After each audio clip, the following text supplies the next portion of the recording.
Hi, folks. We are going to go ahead and get started. Thank you all so much for taking the time to join. My name is Ariana, and really excited to welcome you to our last event as a part of Elders Climate Action's fourth annual Intergenerational Climate Action Month. Every year, we have an annual celebration of connection, collaboration, and collective action across generations. This year's three-part series is co-hosted in partnership with Change the Chamber, who joined us in this work 2 years ago and continue to be a key collaborator in shaping and leading these events. As the last part in our three-part series, tonight's event called Let's Get to Work explores state and local level climate success stories and how we can replicate them in our own communities. My name is Ariana Jenna, and I've been ECA's projects and grants consultant working to organize the Intergenerational Climate Action Month celebration for the past 4 years. And I'm so excited to be the host for tonight's roundtable discussion. At ECA, our members recognize that the most important legacy we leave behind is clean air and a livable planet for generations to come. Joining the larger climate movement to support the effort of younger generations is baked into our mission, and we are excited to welcome all of our guests here tonight. Our guests are all a part of the robust movement mobilizing to support clean energy and climate solutions that protect our health, our well-being, our economy, our jobs, our global competitiveness, and that also protect our planet so that we can all thrive. We hope that you come away from tonight's event inspired and uplifted by the work being done and activated to get more involved in ECA's activities or the work of our allies and partners. Tonight's event will be an hour and 15-minute call. We will have a moderated roundtable discussion followed by audience Q&A. If you look at the bottom of your screen, you should see a Q&A box. Please be sure to put your questions as they're coming up in the chat, but we'd prefer it in the Q&A box. That way, when we get to the Q&A section, we can go ahead and look in there and ask our wonderful panelists those questions that you're burning to get answered. After our Q&A, we're going to move to take action with an action party with our friends at the Climate Action Now app. So I'm really happy to introduce our speakers. I'm really excited to. So I'll start with Sukrit Mishra, who leads the Capital Area Solar Programs at Solar United Neighbors, supporting solar education, grassroots organizing, and partnerships with local governments across DC, Maryland, and Virginia. He oversees Switch Together, a group-buy program that expands solar access through community engagement and competitive installer selection. Sukrit brings experience in public affairs, nonprofit leadership, and local climate action with a focus on ensuring equitable access to clean energy solutions. Thank you so much for being here. I'm also excited to introduce Aidan Fife, who is the Director of Community Engagement with RegenAll. He supports the Climate Action Neighborhood Program, the Community Engagement Committee, and facilitates year-round education and outreach programming with the organization, which is based in Lancaster, Pennsylvania. Aidan graduated from Emory University with degrees in environmental science and Spanish, and returned recently to his hometown of Lancaster with a passion for ecology, regenerative agriculture, and education. After international experience with the Peace Corps and working with the EPA, the Environmental Protection Agency in DC, he has shifted his focus locally, finding ways where Lancasterians, and I'm sorry if I'm mispronouncing that, I should know that, I'm from Pennsylvania, can collaborate to build better soils, community, and climate resilience.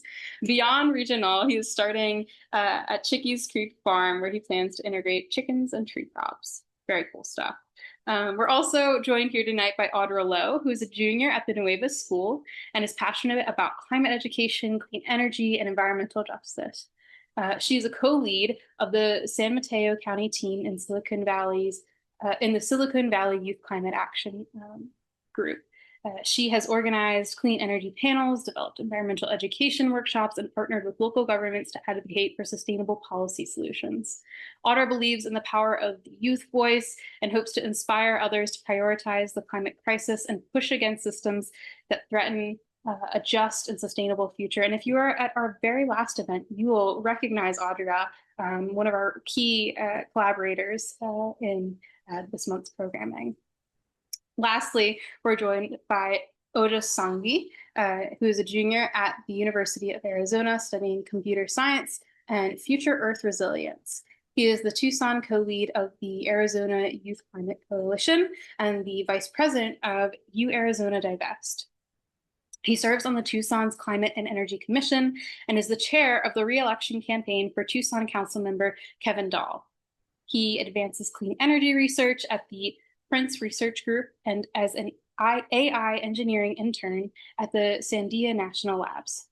Finally, he is a 2024 Udall Scholar and a 2025 Truman Scholarship finalist. So many accolades for all of our panelists here. Y'all are some incredible people, and we're very lucky to be joined by you. So we're excited to get into the discussion. I'm going to start with Secret.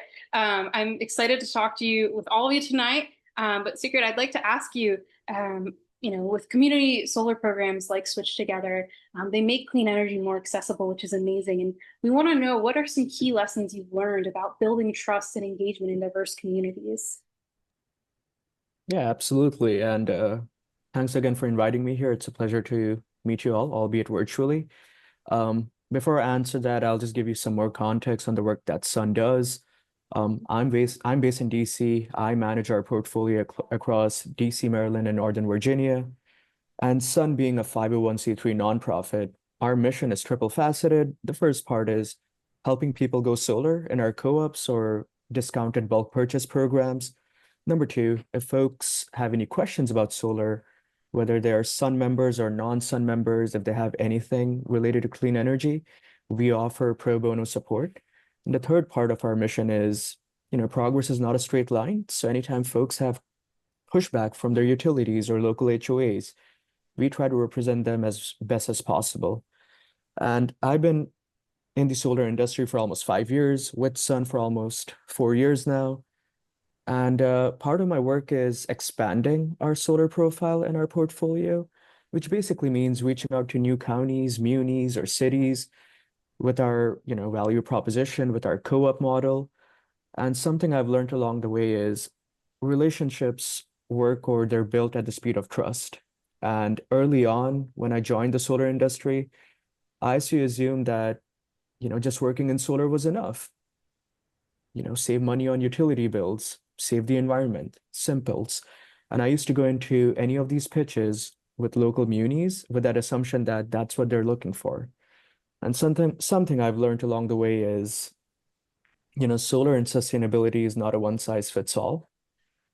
You have different target audiences and stakeholders. They have their own problems, anxieties, expectations, and goals. And so what I've learned is, instead of even starting off with introducing myself or the work we do, I started with asking them, what are your climate goals? What are some of the challenges you all have had? And once they share their anxieties and their goals, that builds some rapport, some connection. And based on that, we can customize the services we offer. And that streamlines the process or helps move the relationship along. And I've learned that the hard way. Sometimes these pitches do not go well, but you got to start somewhere. So hopefully that answers the question. No, that definitely does. And I think that's a really great tip for those that are looking to approach municipalities or local groups on a variety of issues, is meeting them where they're at and learning their needs, their concerns. Kind of along those same lines, you obviously work very closely with local governments. So what, are some of the best practices for citizen advocates who want their municipalities to support solar initiatives outside of just meeting them where they're at? How do they get them on board? How can they go about getting that buy-in? Yeah, absolutely. I mean, I'll start off by being a bit biased. We are based in 12 states as well as DC and Puerto Rico. That's what we do. So if folks have ideas or they want to get in touch with their local munis or stakeholders or council members or what have you, reach out to us. We have a community impact team and an advocacy team. We can put you in touch with our state directors, and they can take it from there. Now, in the states where we are not active, speaking from experience, what I would recommend is find local organizations or local listservs, which are already plenty active. They have a pretty robust network, and they can guide you on the next steps. So you can find local, I'll speak from my experience living in DC, CCAN, or Chesapeake Climate Action Network, Sierra Club, and Earth Justice. They have a lot of local chapters. reach out to them, introduce yourself, your passions, your goals, and what you're looking to do, and they will guide you in the right direction. On a related level, I would also say a lot of these organizations have it's skipping my mind right now, but they have never mind, it's going to come to me, but we call them, yep, it came back to me. It's called action alerts. So anytime there are local issues or local topics, I'll use DC as an example. Our mayor is trying to cut our budget around the SREX and the solar market. That's going to affect folks' ability to go solar, and it's going to increase the payback period. So instead of using numbers, something we did last week was we did a climate rally. We went down to Capitol Hill, contacted local council members, and instead of bringing numbers or geeky numbers in kilowatts and what have you, we use local examples. Local residents came along, and we shared their utility bills, and we basically said, this was their bill before they went solar. This is their bill now after going solar. You trying to cut that budget or balance, what have you, that's going to have severe consequences for folks who are income qualified or live in specific wards. So what I'm trying to say in a lot of words is reach out to those local organizations, find local listservs. And if you're still confused, we have a help desk. I'm going to drop it in the chat and we can guide you in the right direction. Awesome. And for folks that are watching, we will be sending a follow-up email with a ton of resources, and we will be sure to include that help desk information in that email as well. And what a great point about, not reinventing the wheel, number one. There's already a lot of folks out there that are eager to work on these issues, but also the important point of staying aware and involved locally. I think it can get lost on us when there's so much going on nationally and a whole lot of doom and gloom nationally, but there's so much power locally, specifically that example of like what the mayor is doing and how that impacts solar and energy bills and access to solar. We can all find things like that in our community to get involved in. And speaking of community banding together and community action, I want to move to Aidan. And thank you so much, Secret, for talking about the important work that Solar United Neighbors is doing. So Aidan, you've helped launch Lancaster, Pennsylvania's Climate Action Neighborhoods program with the organization RegenAll. Can you walk us through, can you tell us a little bit about the program, but then also any specific stories where neighborhood level engagement directly led to climate action? Yeah. Hi, everyone. My name's Aidan. I work for an organization called RegenAll, climate nonprofit based out of Lancaster, Pennsylvania. I formerly worked for the EPA in DC, where I felt like I was thinking locally and trying to act globally, but I think now I'm really interested in the thinking globally and trying to act locally. So our organization believes that we need more local models of climate action in politically purple places that can be scaled and replicated in other areas. And our focus is through outreach and education, building community networks that can do this.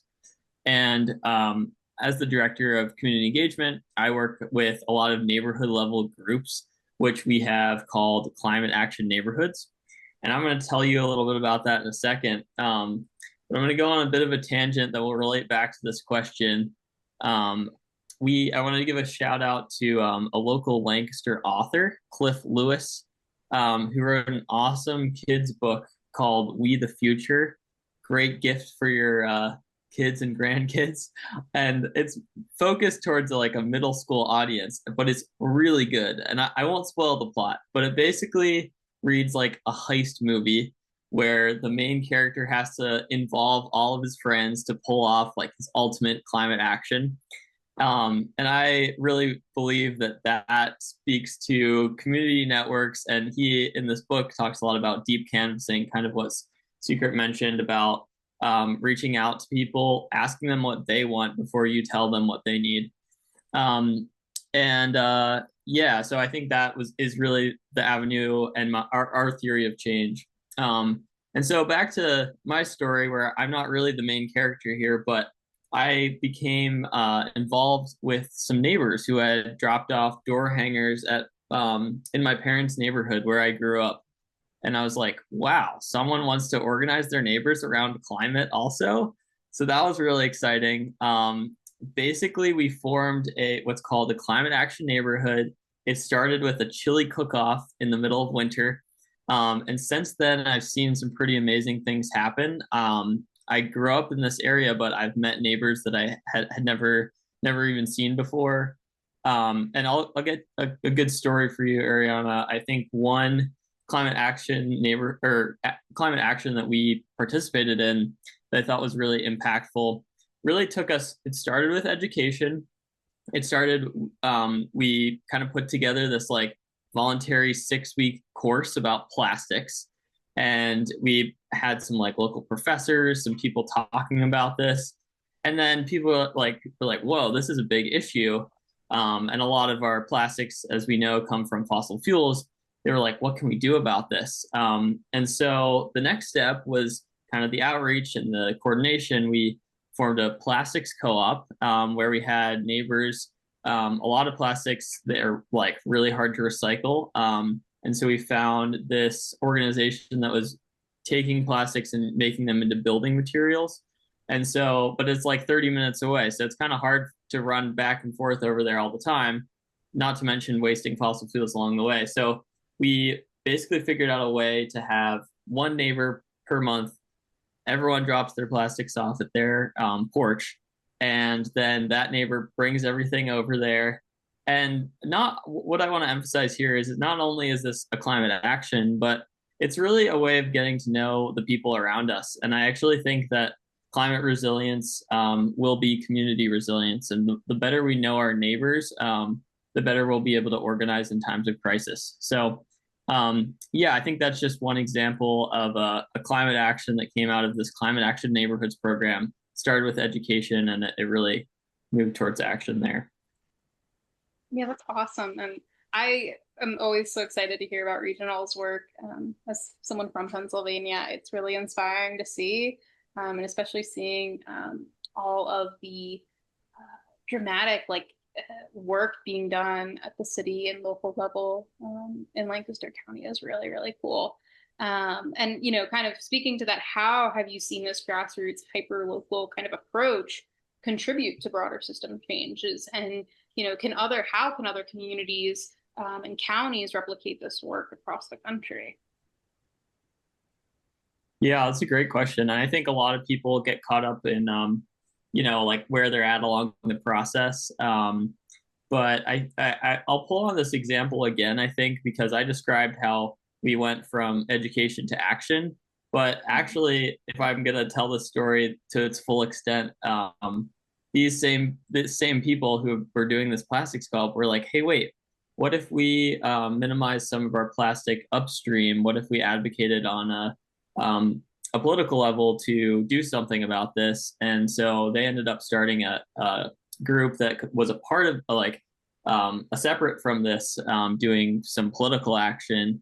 It is called Red Rose Reuses, based on our city being the Red Rose City. And they were like, hey, wait, what if we advocate for a plastic bag ban in Lancaster?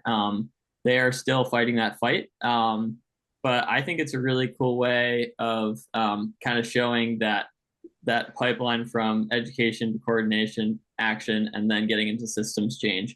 It takes time. It's definitely not something you go right from education all the way to systems change right away. But it's been cool to see that happen. And to think it all started with a chili cook-off. That's awesome. Right. Yeah. Food is a really good way to get people out. It definitely is. And, it's all about planting seeds. It's unfortunate because I think a lot of us would want to just make all of the changes we want to see in the world happen right now. But unfortunately, that's not realistic. And, it takes building and building upon small actions to be able to see that change. And that you all do such a great job of kind of, nurturing that within your own community. So thank you so much for sharing about climate action neighborhoods. And it sounds like something we can all learn from and maybe even try to replicate within our own neighborhoods to engage others. Audra, I know you have some experience in organizing in your community as well. Can you just share a little bit with us about, what has been effective in engaging your peers around climate education and advocacy, and speak to a little bit more about what the Silicon Valley Youth Climate Action group is working on? Yeah, thank you. Hi everybody. My name is Audra.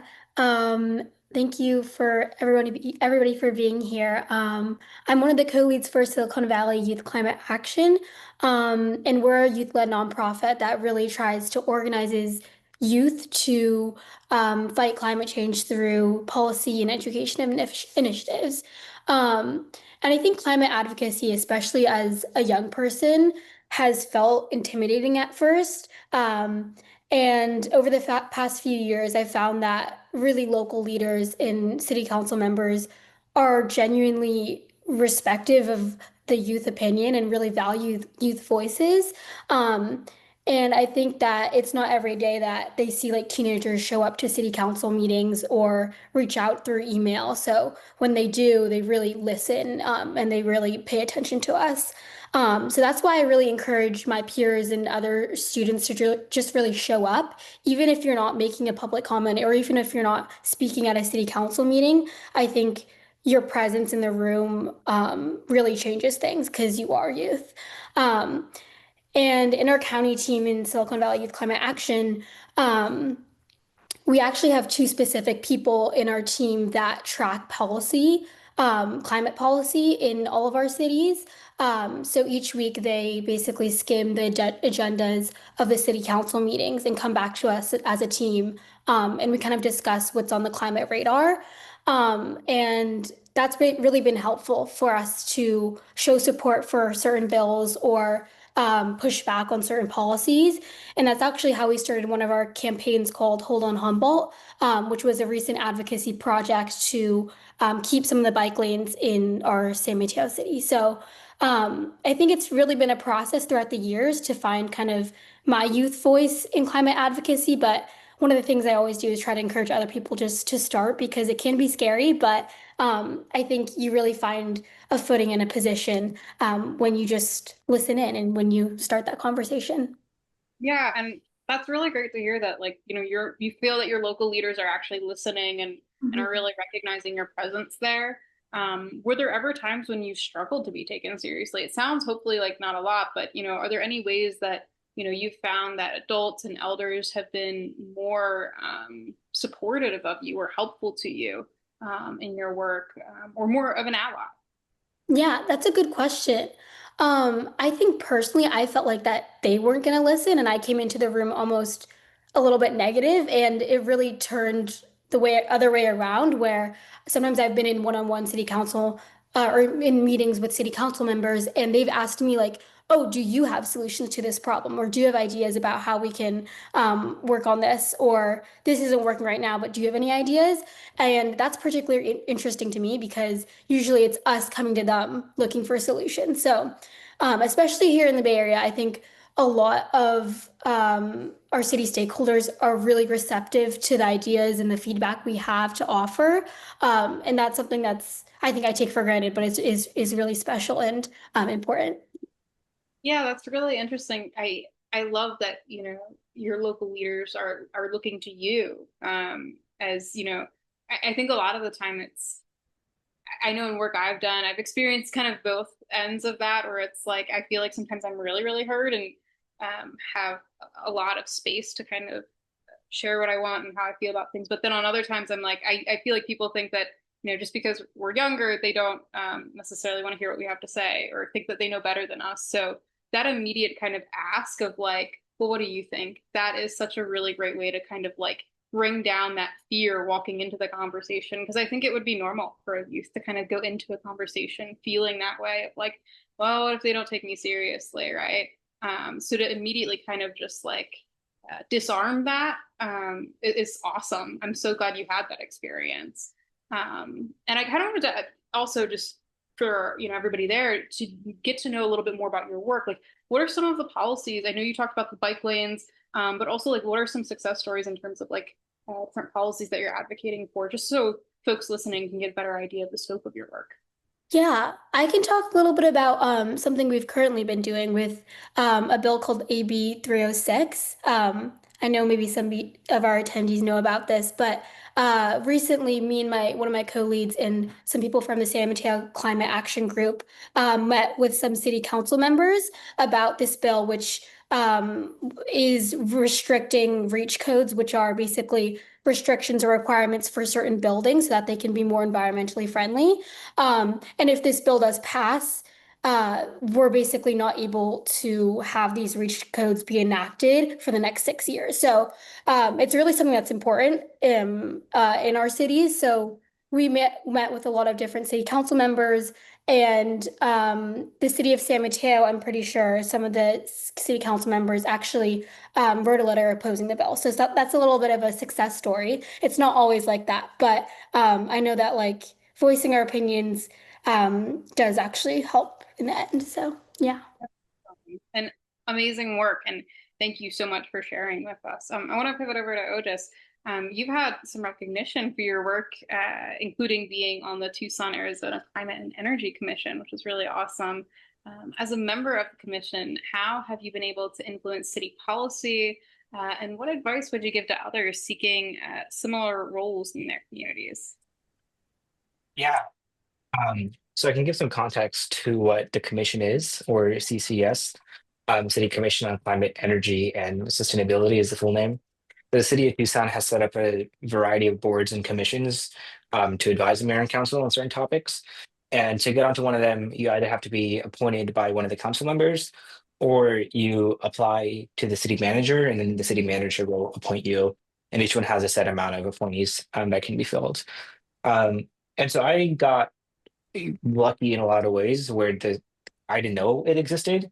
And I like did my own climate work through the Arizona Youth Climate Coalition. And one of the council members was like, a spot just opened up, or like my spot opened up. I want to appoint you as my appointee to the commission.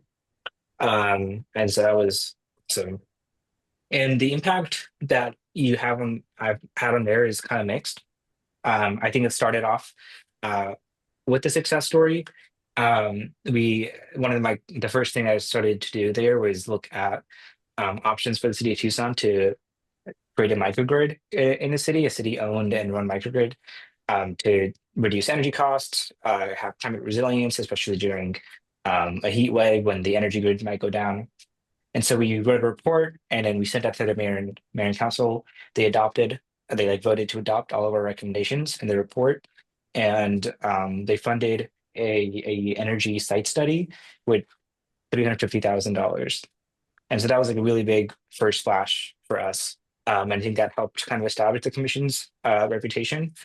More recently, we put a lot of work into a report giving the city recommendations on what to do for a new franchise agreement that they're looking at.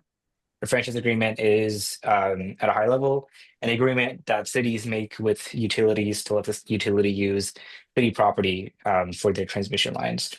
And in Arizona, given Arizona's energy regulation, my view is that this is one of the only leverage points the city will ever get to force our energy company to decarbonize. And this is the agreement that's expiring now is a 25-year long agreement.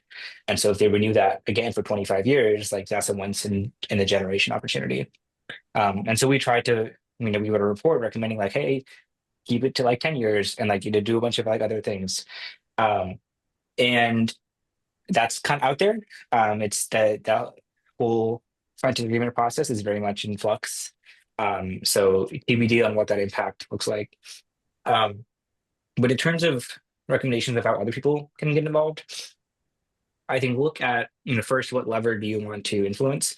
So in my case, when I first started getting involved in climate stuff, I really focused on the city and getting the city to do climate stuff, and see what kind of external sources of advice that they respond to, and see if you can somehow get influence in that way.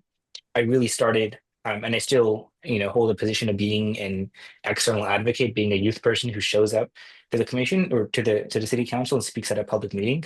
I'd call to the audience, and it's very powerful, and you have to do that. But I think there's also a lot of latitude and a lot of influence you can have if you're someone that the policymakers will go to as a trusted advisor, and you can really set direction of things there. So try to look for ways in which you can hold that role. That's awesome. That is so neat, and your work is so inspiring.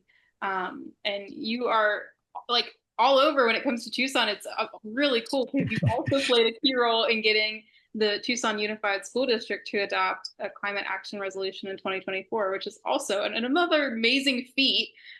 So cool. So kind of what's the status of that plan? And can you share a little bit about it? And then what strategies did you and the Arizona Youth Climate Coalition use to build support for that resolution? And then finally, I know this is like multi parts, but can you share any lessons that others can take from your success in working with the school board?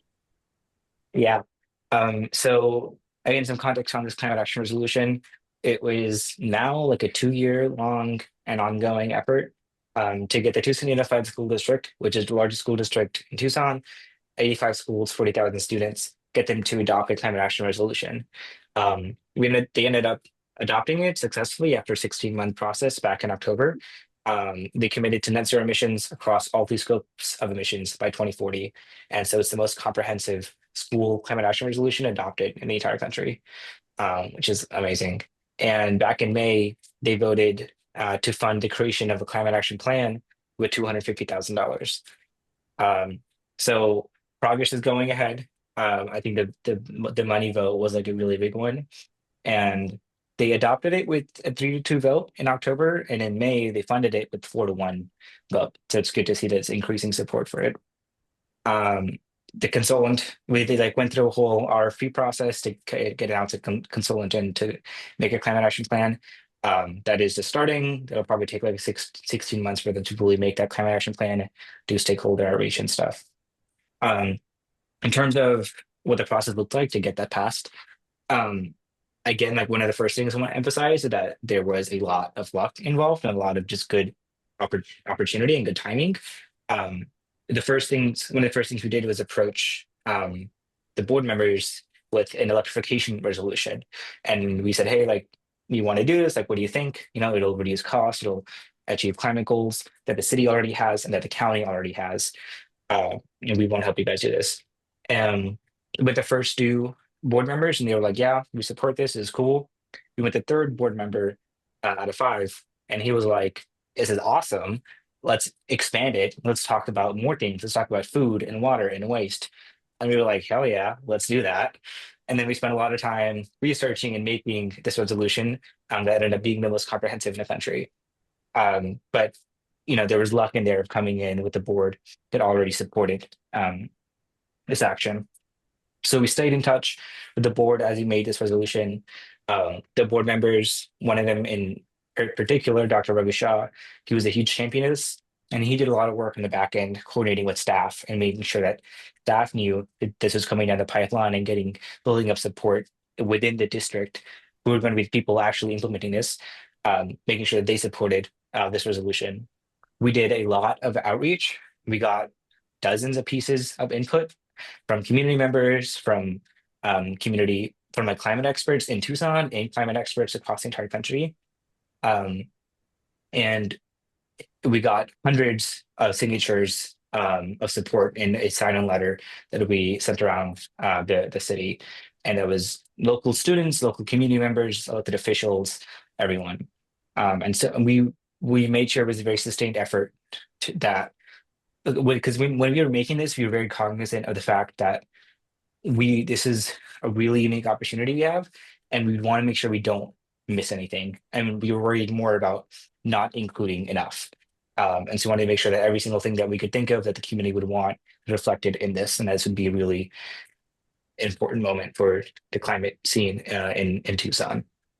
In terms of replicating this work, I think, obviously school action is very specific, and there's a lot of context that really dictates everything that can happen. Probably the most important factor is getting to know who's on the board and who the staff leaders are, like the energy manager and food manager and all that, getting to know what their views are on climate action and on environmental sustainability.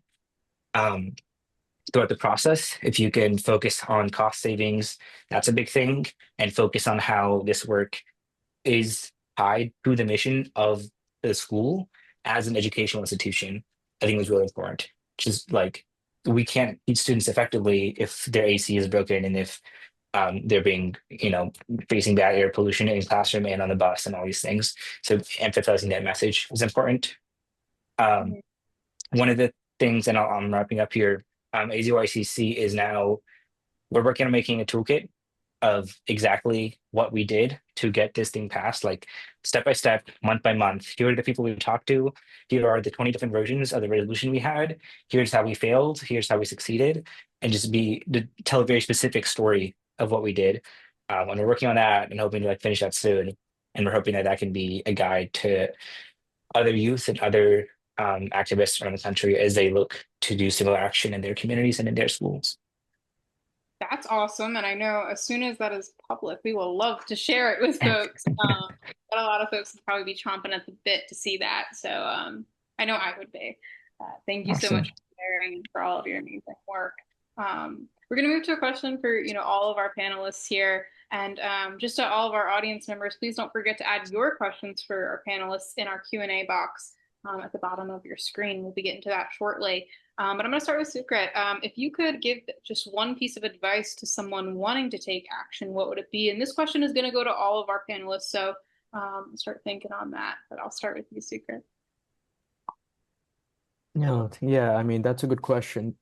I'll start off by saying, you do not have to be an expert on these topics when it comes to the clean energy space or anything related to sustainability. I speak from personal experience. After grad school, I didn't know what I wanted to do. And I didn't even know what solar was or how to get into the industry. I owe a lot of my growth in the industry and the work I'm doing to a couple of really good mentors early on. I wasn't an expert. I didn't have any internships or prior experience. Sometimes you just have good folks in the space who really guide you and walk you through the process. And this goes to everyone over here. It's an evening, it's a Tuesday evening. I'm sure folks have plans or other things to do, yet you're here. So if you have the right passion or the right intentions, just reach out to community leaders or folks on this panel, and that's a good starting step. Yeah. If you want to get more into depth or be more intentional, just put yourself out there. There are tons of resources in local communities. It might be already existing organizations. The one I would really recommend is a lot of these local counties or munis have a DEPS department or Department of Environmental Protection and Services. Start off over there. Drop off an email, call them up, let them know that you're a local community member, you're looking to engage or get engaged, get motivated, and they will point you in the right direction. And I think that's what's been really effective in our co-ops or a lot of the tabling events we do. I saw someone in the chat earlier on how they wanted to get involved. Just reach out with the intention to attend one of these rallies or tabling events. And there are a lot of experts who have the SOPs or instructions or patience or guidance who can get you started in the right direction. And even you're in like a smaller municipality that doesn't have those things, I'm sure you can hopefully maybe reach out to another municipality to help guide you, or a organization like Solar United Neighbors, or one variety of other organizations, ECA, to help guide you and maybe where else to start if that's not available to you. So there's so many ways, and like Sukrit said, it just takes reaching out. The one thing I'll also add to this is sometimes you don't know what you don't know. For sure. And I think that's a major hiccup for a lot of folks, which holds them back, where they're like, well, I do want to get involved, but I've never invested in this space. I don't have a background in it. I guess I'm not a good fit. Not true. Sometimes you reach out to one organization, they might not have the expertise. They'll connect you to someone else. And that's how you get started. And, our busiest time is between March and July in the year. We do a lot of tabling during Earth Week, Earth Month, other events. More than half my events are covered by volunteers such as you of different age demographics. Most of them are connected to me by other organizations who were fortunate enough to hear from them. So we do a lot of texting campaigns, email campaigns. They only go so far. I'm lucky enough for folks reach out to someone else and I get connected to them. And it really works. It's really effective. So I rest my case there. Hopefully this helps. Hopefully. I hope everybody takes something from that. Aidan, same question to you. What's one piece of advice you would want to give someone wanting to take action? Yeah. I would like to give a shout out to another book. Ayana Elizabeth Johnson wrote this book called What If We Get It Right? Really hopeful and comprehensive book with a lot of different stories from different people. But kind of my favorite things that she has related to climate action is this awesome Venn diagram she has, which I talk about a lot. She's looking for the intersection of things that we enjoy doing, skills that we have, and things that need done. And right in the middle is your climate action. So if I were to go through this exercise with myself, I love food. I am good at having fun gatherings, having good fun with my friends. And some of the work that we need done is finding better examples of bringing neighbors together and also how we can do agriculture. So I am both a community organizer and a regenerative farmer, and I am really focused on hopeful educational experiences around food, whether that's with my organizing through RegenAll, or on my own farm where I have people out for community dinners and they're looking at about 400 fruit and nut trees that we planted as an example of agroforestry. And yeah, on that note of trying to find things we enjoy, I think we have to make some of these things fun. I mean, I think climate can be a really intimidating and challenging space. I mean, we're up against a lot right now, but I don't think people will come if they see no joy in it. So one example of something I did with my organization is we had this big gathering and we conducted Lancaster's first ever climate inventory. So we figured out where all the emissions came from. And that was really to target our work, like how much percentage is businesses, neighborhoods, or like residential transportation, things like that. But people are, as someone mentioned earlier, can get scared away by data. But what we did was this was a pie chart, and we were like, what if we can make this into an actual physical pie that people can eat? And we had this at our event. It was extremely popular. People were like, let's see how we can eat away at our climate emissions. And they came away, I think, having a good time, but also like being able to put their hands on something. And they're like, oh, like I actually see this chart. This means something to me now. And we partnered with a local pie making company that made like amazing pie. And so I don't know, things like that, I think are memorable and keep people talking about this. I think one of the issues that we have often is like bringing up climate feels kind of scary sometimes. Like, how are people going to react about it? But like we remember our experiences. And if you're like, wow, I sat down and I had this awesome climate pie, and did you know that most of our emissions come from Lancaster County businesses? Well, that's interesting. So I think those are the kinds of things that I'm really interested in. And if I were to give any advice, it would be to have fun while you're doing this. And as someone that attended the Climate Town Hall Pie event, I will say it was both super fun and delicious and informative. And it was a Sunday evening and it was packed wall to wall with people. So it speaks to getting people to turn out and to be passionate about these issues. So it was a good time. I will pose this same question to Audra. You know, what is just one piece of advice you'd want to give someone wanting to take action? Yeah, I want to really emphasize what Aidan said about intersecting your own interests with kind of the things we want to solve as well. And I will say also, in terms of like local advocacy, I think it's okay to start small and also be consistent.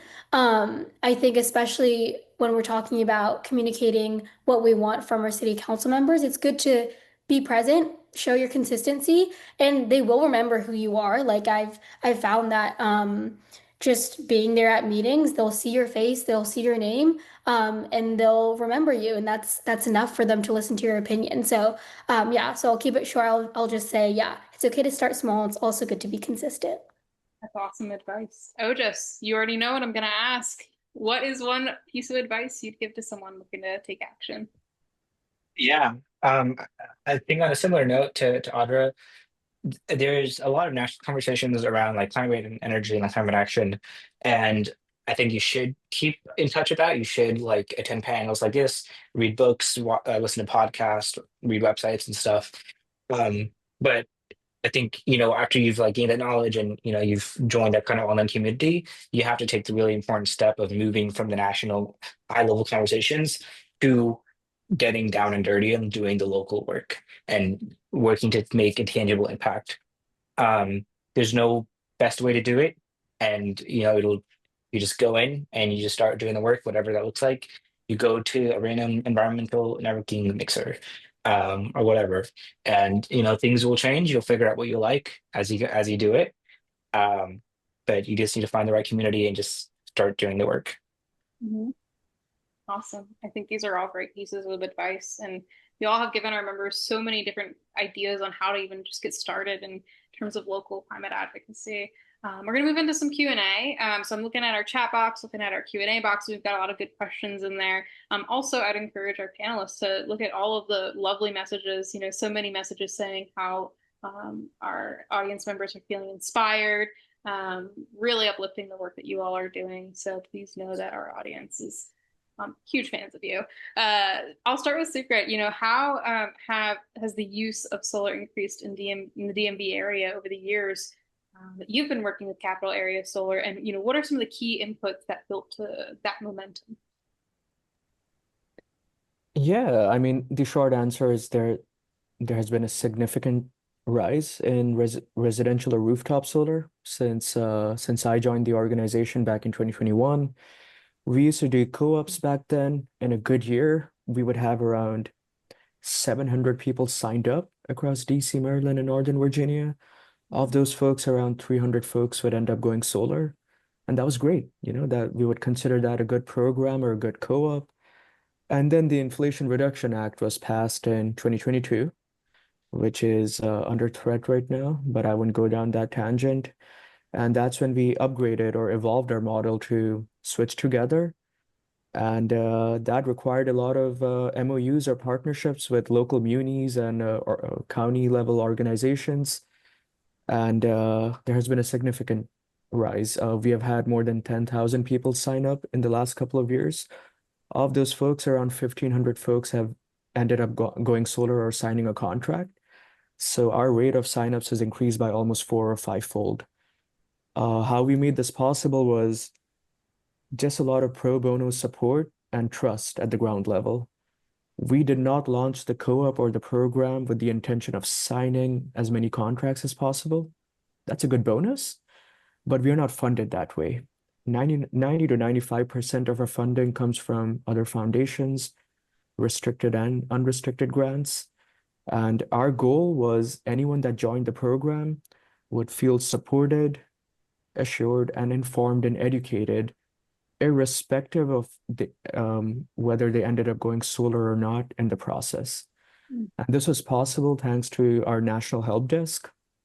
And we have around 15 technical solar experts who answer anything and everything solar related, and it's all done for free.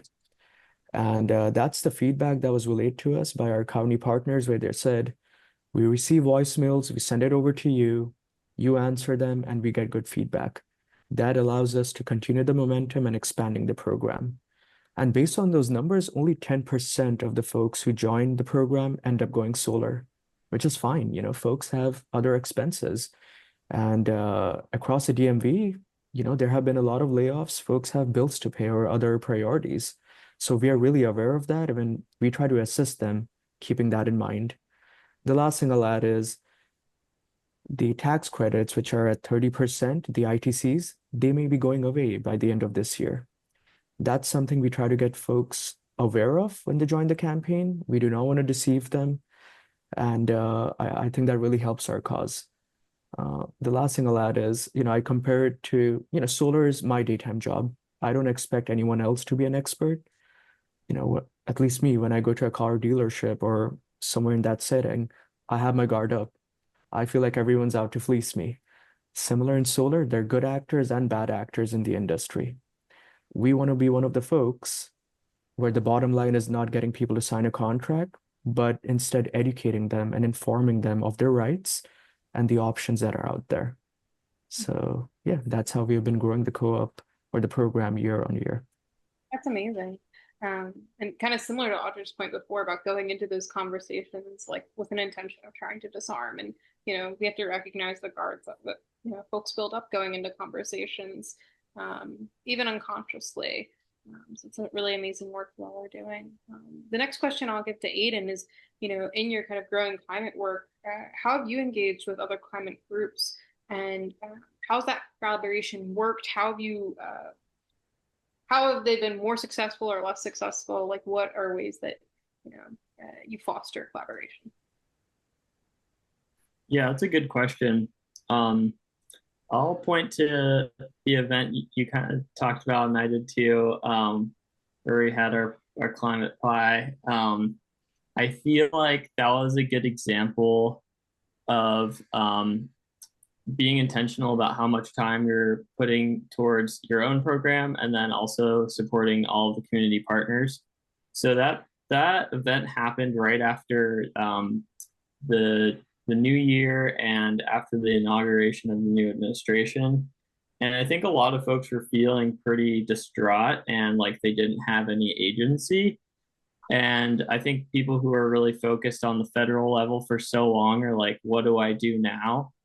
And I think one of the things that I'll emphasize as part of local action is it's kind of like NASA going to the moon. It's like we can't just have like during one administration we're active, during the other administration we're just not doing anything. I think where the local and state level is really important is that we keep people engaged and we're ready for the time when we have a lot of the funding, but we're still doing stuff. I think so. I guess to get back to your question, I feel like in that event we had our time to get together. It was a town hall, so we wanted community input. We wanted people to share what they were up to. And we had that for about an hour. And then we were like, all right, go. This is at a church. We said, go downstairs to the social hall. There are about 13 other organizations that do this work. We are the climate organization, but there are people doing native gardening. There are people who are interested in recycling down there. There's the Office of Environmental Justice. There's all sorts of people who are working on this work, and we actually can't be the only ones doing this because we don't have the capacity for that.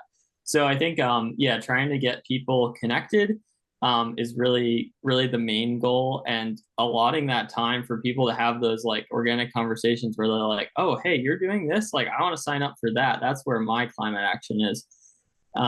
So I think that's crucially important, and that really keeps this work going, no matter what's going on at the federal level, that we can still have people engaged locally. Yeah, that's a great bit of advice for organizations, but also, trying as somebody that might be coming to an organization, like going to them, looking to learn and be open-minded about other groups and folks that they know. I think finding partnership through partnership is very impactful and very important. I think it is very quick and easy to find folks that care about these issues, and it can very quickly start expanding your network in this space in a lot of ways. The next question I'll pose to Audra, does your organization at all get involved with data centers? Of course, Silicon Valley is known for kind of the tech billionaires and things like that. Have you gotten involved in that area at all yet? That's a good question. I think we haven't really tapped into that area enough as we should be doing. I think as youth, I feel like personally, it's a little bit more intimidating to be talking to these bigger institutions, bigger companies, but 100%, I think it's essential and important. I think we've had a couple meetings with like Exxon leadership and people in the fossil fuel industry to get started on these conversations about how to divest and how to really get away from fossil fuels. But that's definitely a bigger question that has been looming in some of our minds, and that we're building up to work on, I think. So, yeah. Good question. Yeah, and zoning and land use are like very interesting and impactful ways to get involved locally. You know, that is what shapes how your municipality, how your community looks in the years to come. And showing up to those zoning meetings and all of those, they're not so fun. I mean, I wouldn't love to do it on my weeknight after a long day of work, but it's so important to be able to have a voice, when things like that are proposed in communities. Our next question I'll give to Otis. Do you feel that City Council listens to you more as a student in the geographic area as opposed to like an organization that might be coming in to talk about these things? Definitely. I think one of the most important aspects of my work, so first in city council and in Tucson, is the fact that I'm from Tucson and that our group is just an Arizona group and we're not like a chapter of a national group. And with TUSD specifically, the fact that I went to TUSD for high school and the fact that most of our members in the group are current students in TUSD in high school. I think being able to claim that identity um, and use that to like justify my presence there while advocating was really important. I don't think it should be like that, right? Like, I mean, me being a student in TUSD in Tucson versus me being a student of another school district in Tucson, I'm still going to be impacted the same amount by TUSD. But be that as it may, I think me being able to claim that I'm a TUSD alum, um, standing alongside current TUSD students was a very important factor. Um, and that can be replicated by a national chapter. That also, I think, it's the ability to replicate that is limited by a parent of of a student in that district. Mm-hmm. Yeah, and I think that's really interesting to bring up too, especially because so much of the time, we want to get involved in things that are, we see happening, but so much of it is just showing up in your own community. Because a lot Mhm. of times it's where you're listened to most, it's where your vote, especially in local elections where, they can be nail biters. People tend to listen and care at that level a lot when somebody that's a voter comes in and has any sort of thing to say. So I could see how, your voice might be taken, I don't want to say more seriously, but listened to a little more as alumni of the school. We have like a minute or two left until our friends from Climate Action Now get here. I want to just take this minute to, number one, thank all of our lovely speakers. They're awesome. We hope that they hang around for our Climate Action party to just chat more. We can have a little bit more of an informal chat about the work they're doing. But we definitely want to thank them and show them some love in the chat box, please. I saw so many messages that were talking about how inspiring they are. They really are. And I'll pass it off to Leslie Orton, our chair. Who has her hand up? Oh, you're muted. Sorry, that I didn't mean to raise my hand, but since I did raise my hand, let me just say that I am this has been so inspiring and exciting. When I was your ages, none of this was in my world. I mean, you did your own thing, whatever it was. And to hear and see what you're doing, the breadth, the engagement, the learning, I'm just so inspired. I need to catch up. Even though I'm turning 74 next week, I'm going to have to catch up with you all. So thank you.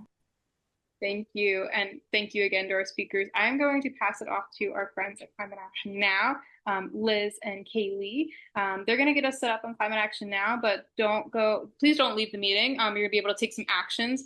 And we're going to talk a little bit more about a resource toolkit that we at Elders Climate Action have put together that detailed all of the amazing work that you've heard about here tonight. It provides resources that our panelists have provided for you to be able to maybe take some steps into looking into their work or maybe trying to replicate it within your own community. We also have a ton of resources from our previous events. So not only will that be sent out after this event, but we will also be kind of sharing it after Kaylee and Liz get us set up with climate action now. So I'm going to pass it over to them, but please hang on to listen about our resource toolkit and just hang out. Awesome. Thanks so much.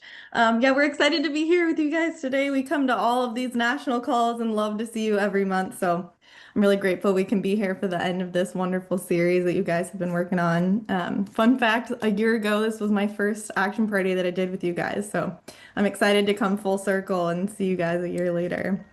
Kaylee, I'm actually just going to share this 3 touches screen that we sometimes use to show folks, if you're not familiar with the app, we've got the Climate Action Now app. It's a really easy way to take action with just a few touches.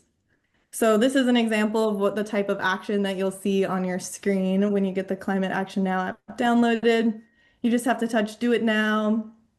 Then because the app has your address, it's going to automatically know who your state, federal, and sometimes even local officials are, and you get to choose whether you email or call them. Then you just have to hit send on this email message, and you've taken an action. You earn points as you take actions via the app, and those points accumulate into real trees that we plant through the Earthlings Reforestation Foundation. So I'll pass it over to Kaylee now, our Climate Action Now Director of Content, to show you how to actually get into the app and take some actions. Yeah, hi everyone. Echoing Liz, thanks so much for having us on as part of this series. I'm not quite at my 1-year anniversary yet, but give me a few months and then I'll be there too. So just really appreciate you having us as part of the wrap up of this series. So I'm going to share my screen and get us all into the app. And it looks like a bunch of you have actually already been in there getting to work, which is awesome.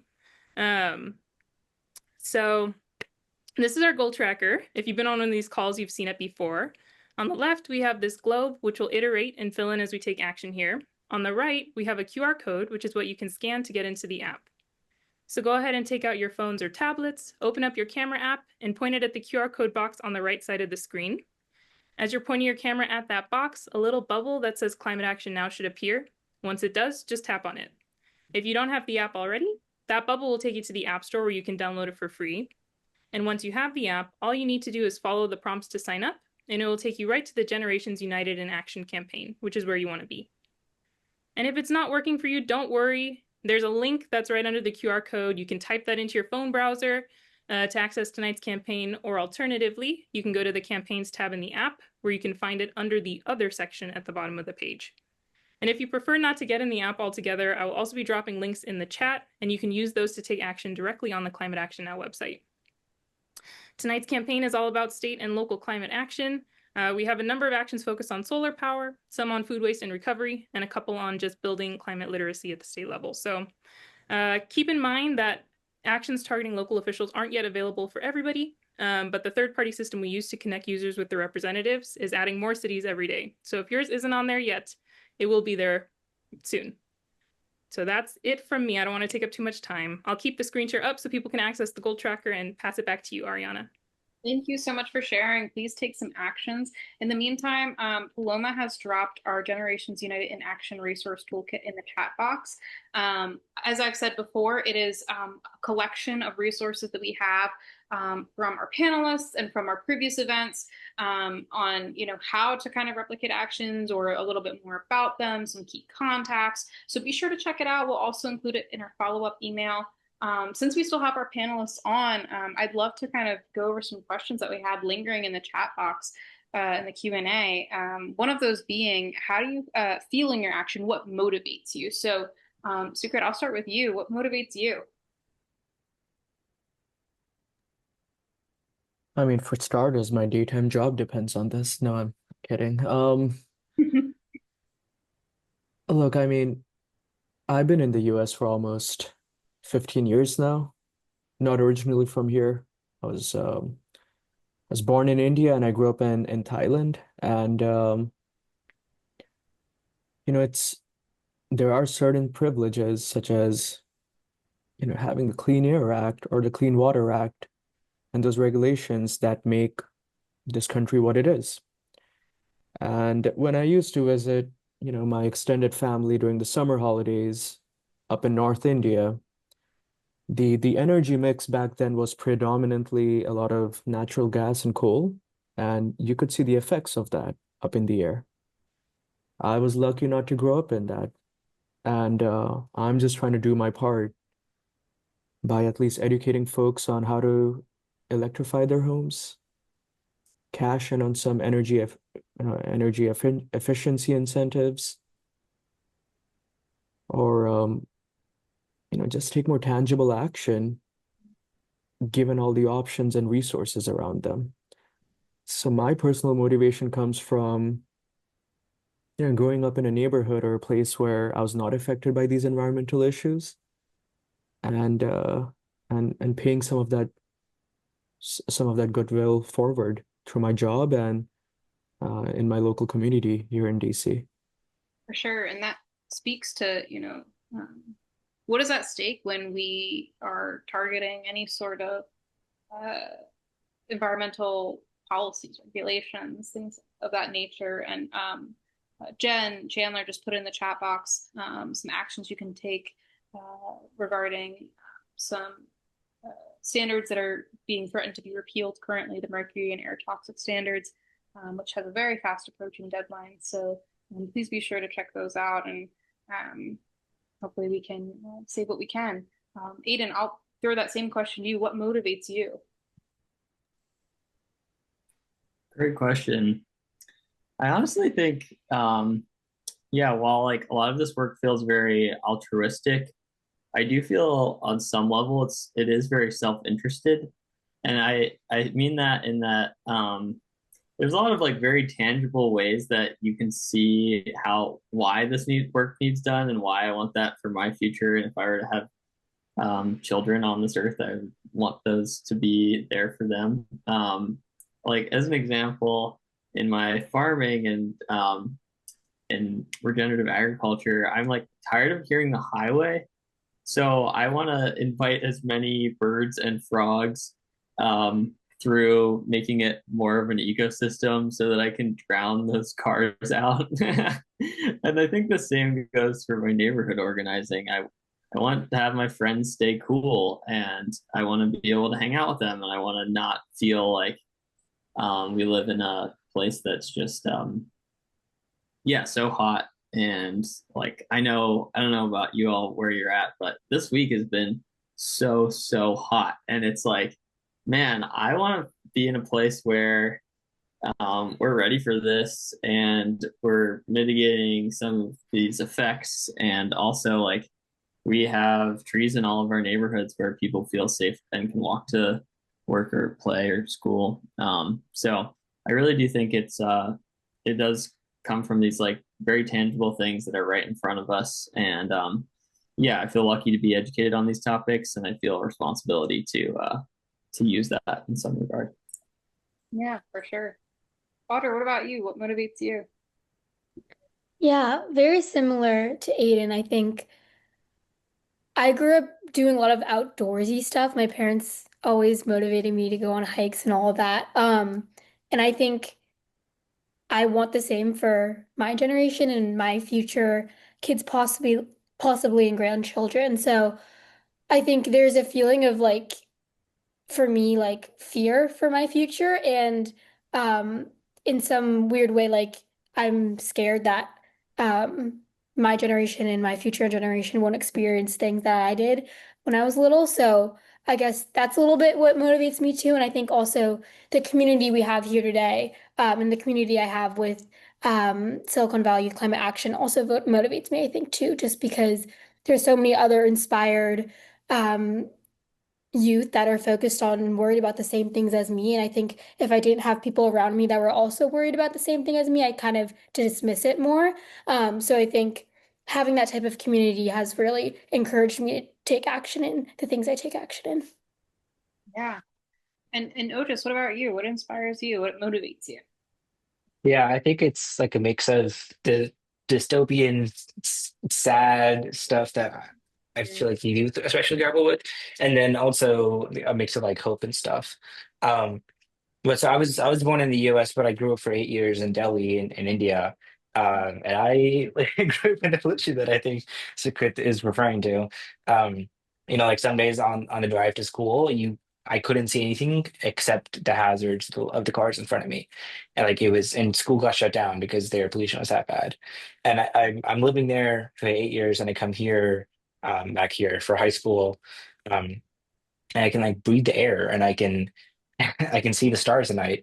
And I'm like, oh my God, like this is, it's a clean environment is possible. And it is like government and policy that makes that work, makes that happen.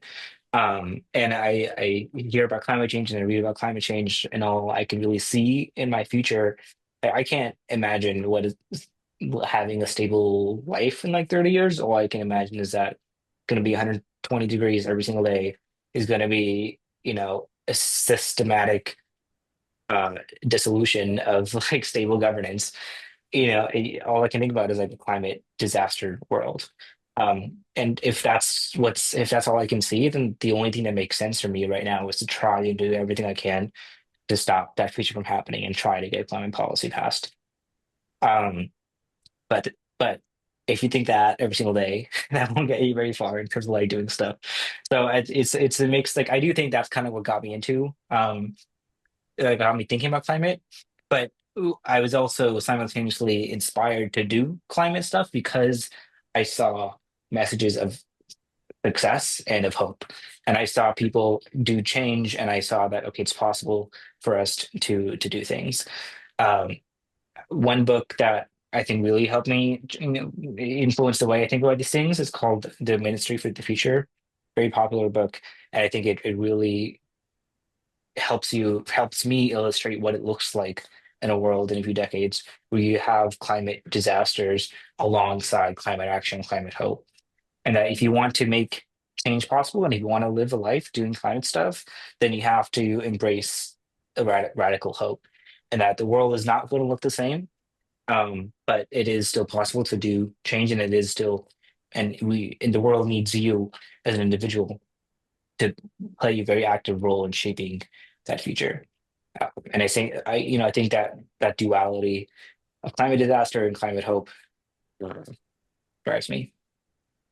Yeah, I think it's a very interesting balance to try to strike, right? Of not giving into doomerism, but also, not being naive and trying to be aware of the realities and still trying to be hopeful at the same time. It's a very weird and hard mix.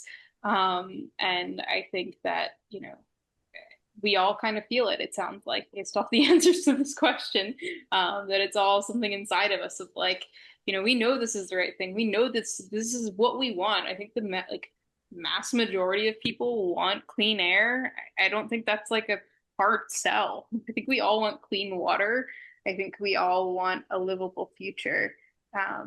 It's just about getting folks together and making some noise and not giving into all of the doom. We need to know what's going to happen if we don't, and we need to know the harsh realities of what we're up against, but also all of our panelists' work shows all of the amazing things that can be done within just our own communities, regardless of what's going on nationally, regardless of what's going on in the world. You can make a change in your neighborhood. So I think we're going to close it out there. I don't know if Kaylee or Liz, if you have anything else to add. It looks like we're getting really close to our goal, but we're at 8:15 and want to be respectful of time. Was there anything from you both? Yeah, I'll just say thank you everyone for taking action with us today. Looks like we got 131 actions. That's awesome. We'll send out the resources to the planning team so that those links and all can go out. If anyone who wants to keep taking action, and yeah, I'll pass it back to you, Ariana. Well, thank you so much. A huge thank you to our panelists for taking the time out of their busy schedules and all of the amazing work that they're doing. We cannot thank you enough for sharing your wisdom, your knowledge, your expertise. A lot of that will be shared out again in coming days when we send out our follow-up email with a lot of resources from these events. So please keep an eye out for that. This concludes our final fourth annual Intergenerational Climate Action Month. So we will also have a survey that will go out. Please feel free to take that. We want your feedback on how we can improve these events and next year. We're going to start that planning process soon. So keep an eye out. Thank you all and have a lovely night.